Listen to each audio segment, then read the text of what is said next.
Sarah, smile for me. Oh, won't you smile a while for me, Sarah? And breakfast with Bob. Honcho Man, welcome back to our championship edition. A beautiful Four Seasons Hualalai. This, again, our championship edition for an amazing 2018 Ironman World Championship. Our next guest, two-time Olympian. Her first time here in Kona. She finishes fourth. First American. Give it up for Sarah True. Yes. And it's her wedding anniversary. Yes. With her really slow-running husband, Ben True. Yes. No, it's pretty exceptional to be able to come here with him and share this whole experience. So is he running around going, I am shaving my legs now. This is the coolest thing ever. I want to be a triathlete. I think yesterday's race reinforced that he made the right decision. 5,000 meters. A 13-minute run is a lot better than grinding it out for 8 hours. So speaking of that, your events were basically a 2-hour event, sub 2-hour event, two-time Olympian, fourth in 2012, and then cramping up in 2016. You go from that to, I think I'll jump into a 70.3, which is double the distance. And then why not quadruple the distance as long as you're going long? What has been the toughest adaptation to going first to 70.3, or was there much? I think the biggest thing for me was nutrition.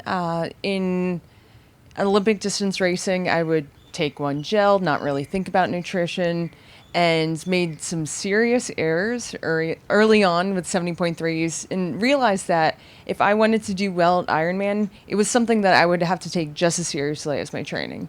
So it went from something that I didn't put much focus and attention on to something that I knew was absolutely critical for my success. And did you have a race early on where maybe the nutrition didn't go quite right? I think about still 50% of my 70.3s, things don't go totally right. I'm 2 for 2 with nutrition for Ironman, which is more important though. So I'm focusing on the positives here. And so your first full Ironman, Frankfurt, you come in second. And ran, I think, 254, something like that. What did you come away from that with? Because I don't think very many people were figuring you're going to be in a podium your first time out at a full. I think the biggest thing was that I knew that I could cover the distance. Honestly, right. Lining up, I wasn't sure. My coach had set some pretty measured expectations for me. Just basically the goal is to qualify for Kona. And, I walked away not just doing that, but also on the podium. And I realized that maybe I also have an aptitude for this distance as well. So it definitely filled me with a little bit of confidence going into my next block of preparation, realizing that, okay, I qualified for Kona. I belong there. Because that's a powerful feeling as an athlete, to realize that you belong with the best in the world. Was there a point on that bike ride in Frankfurt where you were thinking, wait, I'm 30K in and I have what to go? I know. That was the problem. I kept on doing the math.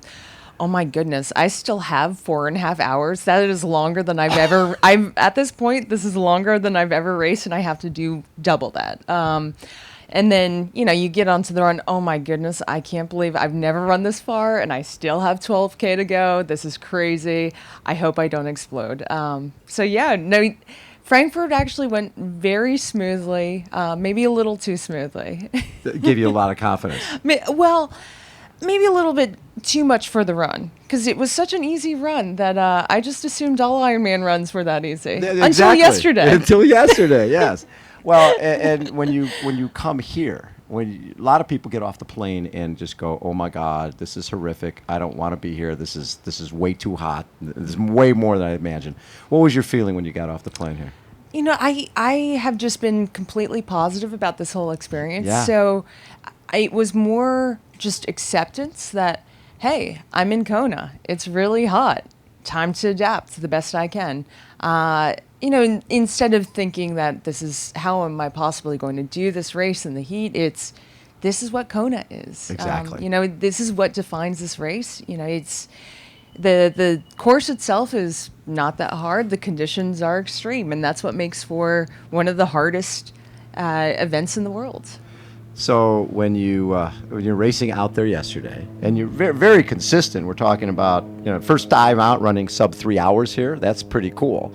And early on in the run, you were flying. I mean, I don't know what your first mile split was, but it was almost like you were back in ITU days. It was a 6-minute mile. You ran a 6-minute mile to start out. So Hello. my husband was tracking the runs, and the first split, he's like, she went out a bit too hot. Second mile, oh man, she's really gonna pay for it. Yeah, I mean, I felt amazing, but that's the thing. You can't go out, half Ironman pace and not pay for it, especially when it's hot and humid. I learned that the hard way. So you just, the crazy part is I knew going into this race, I have friends who have done this race before. Last week I had dinner with Miranda Carfrey, and she's like, the run is all about what you do from the energy lab back to the finish line. And I definitely forgot that piece of advice that I'd heard reinforced time and time again from more experienced people.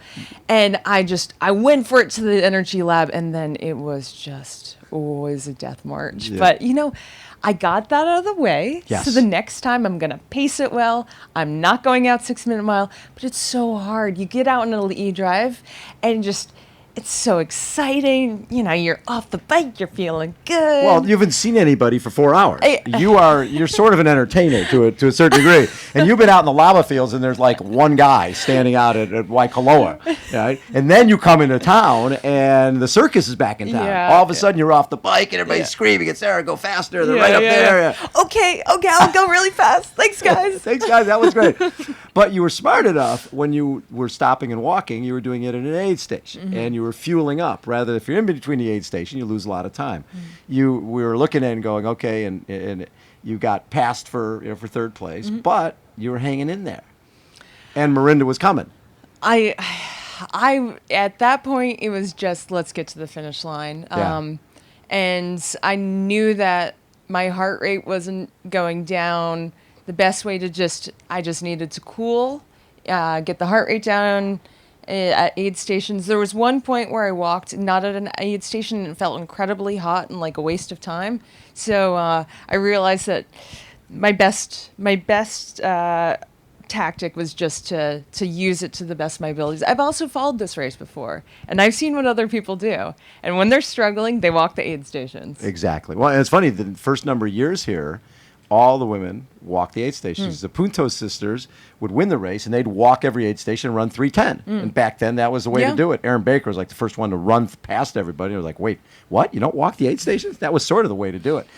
When you finish second in your first Ironman and you finish fourth at the World Championships, compare that a little bit to, the Olympics are the Olympics. How do you compare this atmosphere on race day to an Olympic experience? Oh, I mean, it's totally different. It would be impossible to have the same number of spectators as we had in London, for example. Right. We had over 100,000 people lining the course, and but it's also a lapped course. It's very easy to do. If you had 6 deep people going 112 miles on the bike, that would be exceptional, and I don't think this island could handle that. No. But that's, I think one of the things that makes this race so special is a lot of the time you're just out in the lava fields, and it's you and the elements and just racing. But then you get into town, and it's just this huge boost, and you have to kind of balance between the two. So you mentioned Miranda Carfrey. Yeah. And now, did you guys train together back in the day? Yeah. She was one of my first training partners. So the first time I met her, I was absolutely terrified. She was, more established athlete and very serious. Yes. Now, were you training with Siri Lindley? Yeah, with Siri Lindley. Oh, wow. And it took me a while to realize that she actually is a total goofball and, very warm and wonderful person. But I was terrified of her probably for the first year. And she said, there's no way Sarah is ever stepping up to Ironman. So yesterday you're in transition right before the race, and she looks over and is like, oh my God, I never thought I'd be in an Ironman transition with you. Well, it's cool because we both started off doing ITU together, and we went very disparate paths, and just to be able to come back, full circle, being able to be with her again and there's something really special about that. You know what also is cool is in this sport, it's almost like you can have multiple careers. Here you were an ITU athlete, and it's totally different racing, especially on a bike. And then it's like, okay, I've done that for a number of years, and now I'm going to start a new career as an Ironman athlete, Right. or a 70.3 Ironman athlete. And you had a lot of success at ITU, two-time Olympian, and now you're having immediate success in this. How is this? Are you enjoying this type of racing more then, or is it just different? It's just different. I think the biggest thing is that there's more interaction with the amateur side of sport when you get to non-draft, where we're kind of in a bubble with the ITU stuff, where you're racing the same 60 women around the world, and you create a little bit of a community. But to be able to be here and see people doing 16-hour Ironman races and realizing the dedication that goes into it. This is what I do. This is all I do. But people who are balancing jobs and family on top of this training, there's something that's really inspiring about it. I don't think people realize how much that the pros, at least how much I get personally from seeing people be able to do that. It's really exceptional side of the sport. Well, you think about it, a lot of our pros were age groupers. A lot of our pros started out as age groupers, realized they had this talent, and next thing you know. So I've always felt there is a connection between the pro side and the age group side, especially here, because when someone can come up to you and say, how bad was that wind at 60 miles? Or you're all the same. You're all geeks in a Speedo at the end of the day. And I think that is... Some of us are geekier than others. Exactly. Some of us hide it better. We saw you trying to put your kit on at the end of the race. Or you trying to get your photo op and you couldn't get your sleeves on? Or I was so fried at that point. I had no strength left. I had the strength to get half a sleeve on, and then I just gave up. You figure, what the hell? The photos are the photos. Who cares at they this look point? terrible. How about a round of applause for our fourth place finisher yesterday and first American?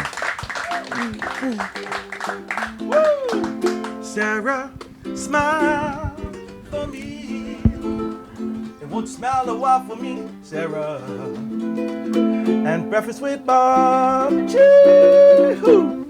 Pancho Man, thank you so much.